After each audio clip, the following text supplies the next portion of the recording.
اعوذ باللہ من الشیطان الرجیم، بسم اللہ الرحمن الرحیم۔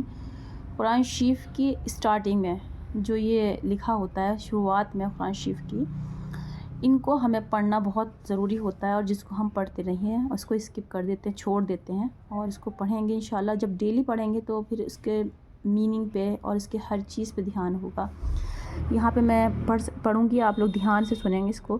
قرآن کریم خدا تعالیٰ کی وہ نعمت ہے، بے بہا ہے کہ تمام کائنات اور اس میں پیدا ہونے والی تمام مخلوقات اس کا بدل نہیں بن سکتی۔ بے شک انسان کی سب سے بڑی سعادت اور خوش نصیبی مقدور بھر قرآن کریم سے استفادہ حاصل کرنا ہے، اور سب سے بڑی سخاوت و بد نصیبی اس سے اعراض و اسے چھوڑنا ہے۔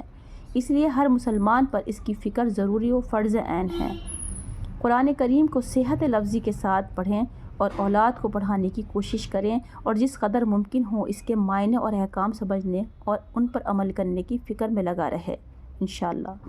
لہٰذا قرآن کریم کو اپنی زندگی کا وظیفہ اور اپنے حوصلہ و ہمت کے مطابق اس کا جو حصہ بھی نصیب ہو جائے اس کو اس جہاں کی سب سے بڑی نعمت سمجھیں انشاءاللہ ثم انشاءاللہ۔